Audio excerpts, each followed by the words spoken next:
Welcome to the Tuning In podcast, where we talk alignment, intuition, and our internal guidance system. We cover woo-woo topics in an approachable and practical way. I'm your host, Dana Evans of Alignful.com.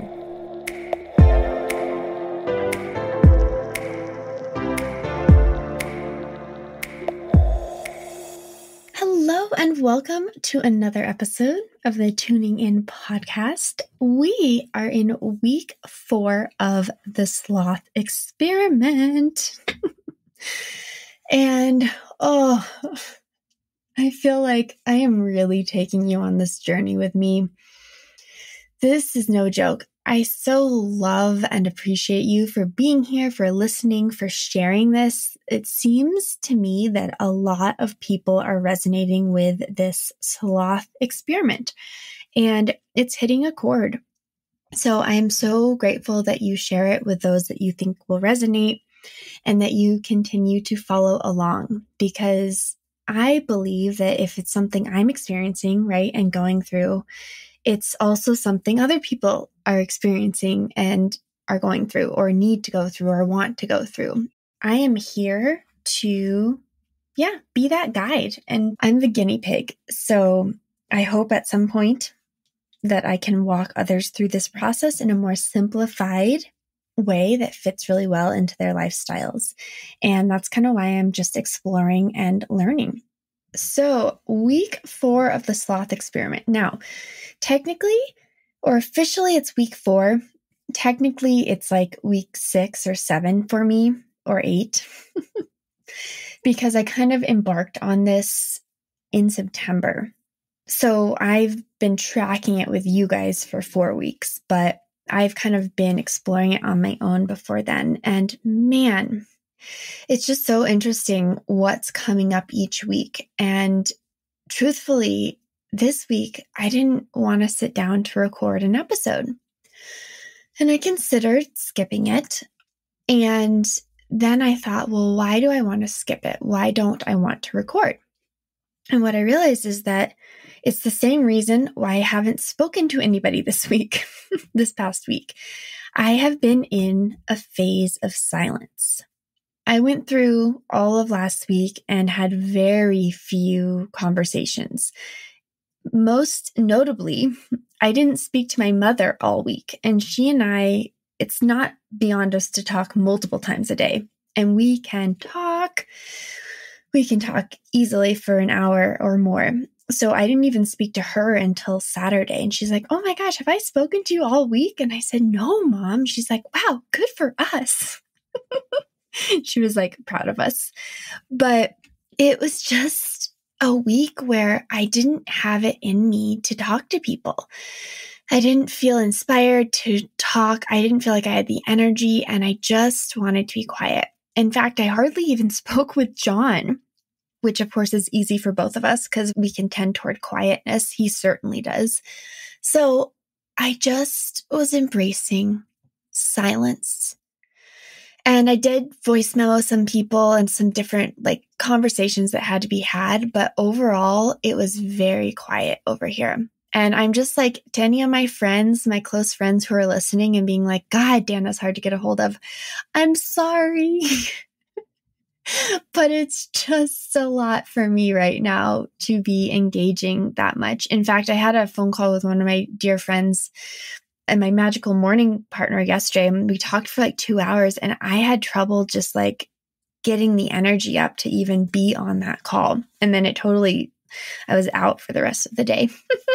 But anyway, what I'm doing in this phase, the Sloth Experiment, is I'm very much honoring and embracing the 2 in my human design profile. I am a projector with a 2-4 profile, and the 2 is the Hermit and the 4 is the Opportunist. So it's very opposite energies.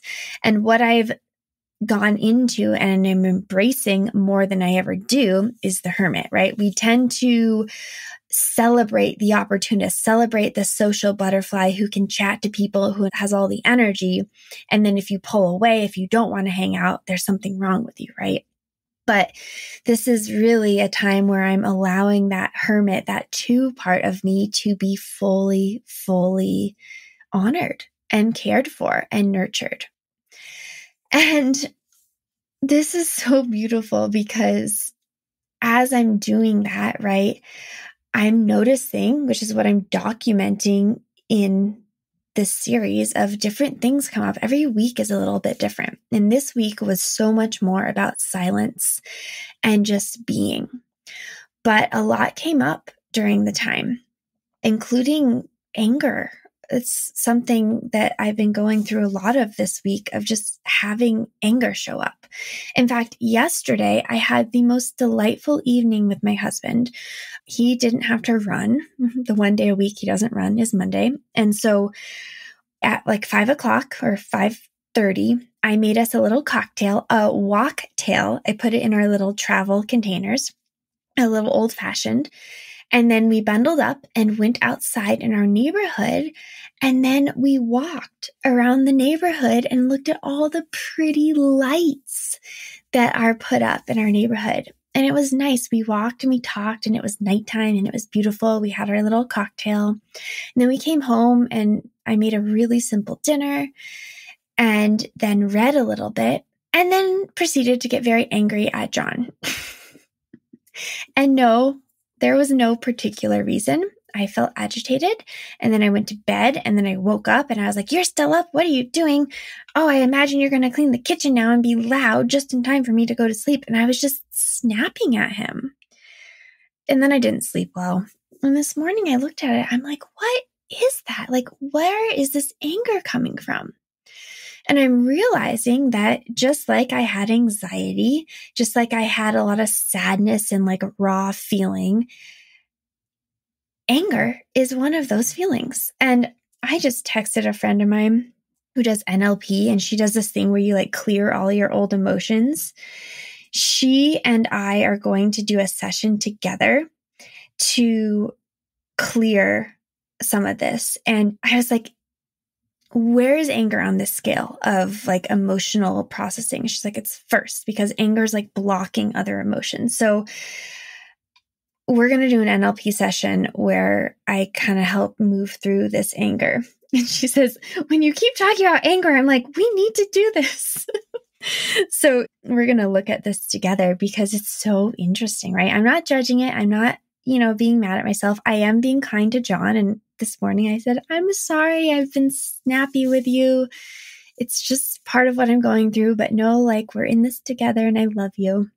But it's real, guys. It's real.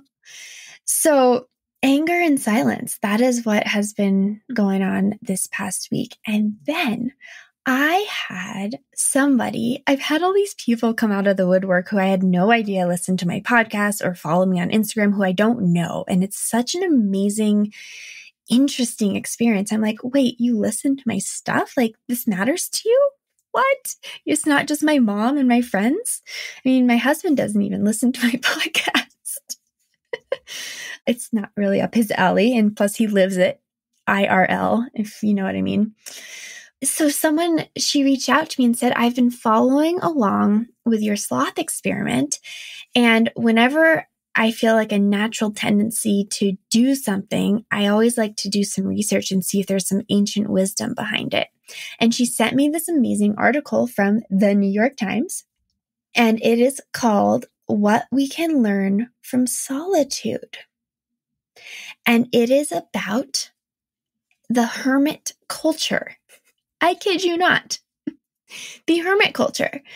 And what they've been doing, and it's particularly interviewing two people, what they've been doing to help people during this pandemic to embrace seclusion and solitude and discover the person who's within. And I read this article this morning, and it was so fun and interesting to read. And there's a lot of different things that came up that I wanted to share, and I will post this article in the show notes. But there's a lot that we can learn from this silence, and it's an ancient culture that has been embraced way before I did my Sloth Experiment, obviously. But I love this. It says that Following this hermit lifestyle is a means to draw closer to, immerse oneself in, that or who which is larger than we are, to immerse ourselves in spirit, as it were. And if that is not exactly what I am doing, I don't know what is. And then it says, the hermit that they were talking about, Mr. Fredet, said that the understanding that your own deeper self is always beside you is the key to transforming anxiety-ridden isolation into nurturing solitude. Once you begin to talk to yourself, know yourself, then you realize that you're not alone. Once you begin to talk to yourself, know yourself, then you realize that you're not alone. Is that not so beautiful? That's our inner voice, our inner being, our deeper selves. You are not alone. You have this part of you that is so wise, so connected, so present, and all you need to do is tune in to that presence. And when I read that, I just knew, that is exactly what we're here to experience. And one of the other things that came up that they said is all the hermits we interviewed described experiencing a psychological dredging process in the early days of their solitude. They described the emotions that came up as junk or sludge and emerging for self-love. That's what's going on with me. And you have to read this article. It's so wonderful and such a reminder, like even if you're not doing this sloth experiment like I am, we are still living in isolation a lot more than normal. And we still need to care for that instead of resist it and be afraid to be alone, right? The hermit lifestyle is choosing solitude, right? Choosing the presence with your deeper self, choosing meditation and prioritizing that stillness throughout your day. And this came up also yesterday. I hosted, so as you may know, every semester I teach a course called Mindset and Movement to the college called the Colorado School of Mines. And these are very heady people. They are engineering science students. And I have 50 students every semester. And yesterday was the last virtual class of the semester. And I always get so emotional because these kids, they're so beautiful. Like this class is such a reprieve from them. And they very much kind of lean toward the hermitude, right? And they get to experience like a different way of seeing the world by attending this class. Well, one of the students at almost the very end of the session yesterday, he said, how can I remember or teach myself to be strong? How can I get comfortable with being alone? The more time I spend alone, the more I feel really uncomfortable and afraid. Oh, and do you just not want to cry? I do. I also have a lot of emotions right now. But I said to him, the first thing to be aware of is that you're uncomfortable. We talked about this last week on the podcast. Being uncomfortable is a good thing. It means that you're transitioning, you're changing, you're evolving, and we can't evolve and stay comfortable. And that when you stop fighting yourself and looking at what you don't want and how you don't want to be alone with yourself and what you don't like about yourself, and start asking questions in the affirmative, you'll start to see yourself differently and see the value of the quality time that you have with yourself. Because this is a very special time that we have right now, if we're willing to take advantage of it. I asked him, I said, one thing you can ask yourself is, how am I strong already? How have I been strong up until this point? What am I doing well right now? What do I like about myself? How can I benefit from more time alone? and then journal on these questions. And he said it totally helped him shift his perspective, and he was already feeling better about it just by that little conversation. And then I, of course, sent him this article about being a hermit. So a further thing about the hermits is they very much respect and embrace nature as part of their meditation, part of their honoring, and part of their solitude practice. And here's another beautiful story. So this morning I woke up after not sleeping well. I woke up at like 4:15 in the morning, and I was like, ugh. And I felt the resistance and anger and just like a little sadness in my chest. So I sat down, I did some journaling, made my tea and lemon water, and sat by the fire and decided to pull a card from this beautiful card deck that I had. I pulled 3 cards. And the question I asked myself was, what do I need to do about this resistance and anger that I feel? Like, do I need to do anything? What do I need to do? What is it? So I felt into it. I pulled 3 cards. The first card was dance and shake it out. That was the message. It was like, shake up your energy. Sometimes the best way to move energy is to just put on a good song and dance. I was like, okay, totally. The second card was all about beauty. And it said, take time to appreciate the beauty around you, especially that in nature. And then you also contribute to the beauty around you. So I'm like, okay, go on a walk, appreciate the trees and nature. Like, that's a beautiful thing. And then I'm going to actually like shower and put on makeup and get dressed today and like add to my own level of beauty. And then the very third card was get grounded.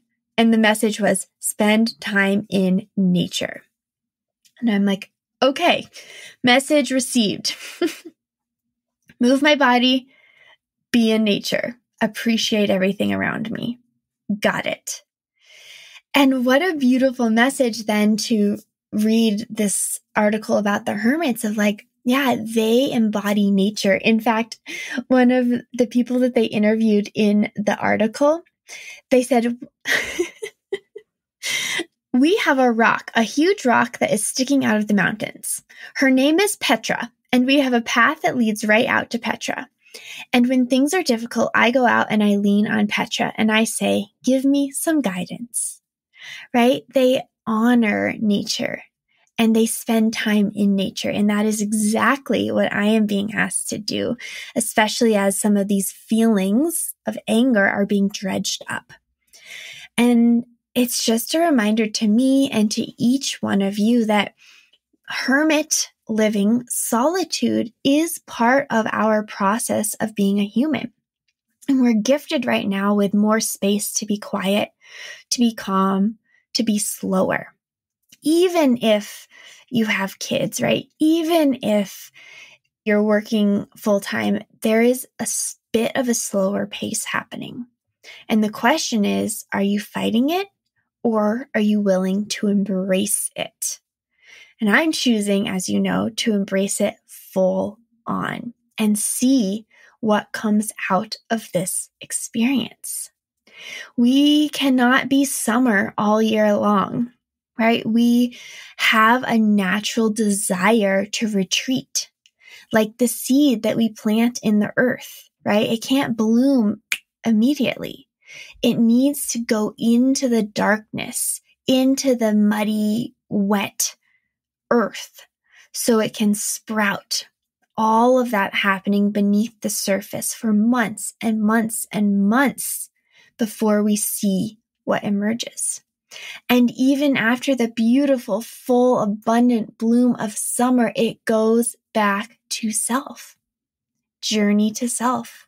It retreats back into the dirt, into the soil to start all over again. And we have this opportunity. So what does it look like if you allow yourself to say no, to not overschedule? Even in the world of pandemic, we can still overschedule ourselves with Too many Zoom calls, too many phone calls, too many FaceTimes, right? Too many voice memos, too much time on Facebook or Instagram. What happens when you say no to the outward energy and say yes to the inner solitude? And then make peace with the discomfort and the emotions that it dredges up, knowing that they're just simply ready to be released so that you can continue to blossom and bloom. Thank you so much, as always, for joining me on this week's episode. If this resonates with you and you would love to share it, tag me on Instagram. As always, reviews are really, really helpful on iTunes, so you can rate and review and just share it as it feels natural to support other people in your life. I so appreciate you and thank you for following along in the Great Sloth Experiment. I'll see you next week for another episode of the Tuning In podcast. As always, thank you for tuning in.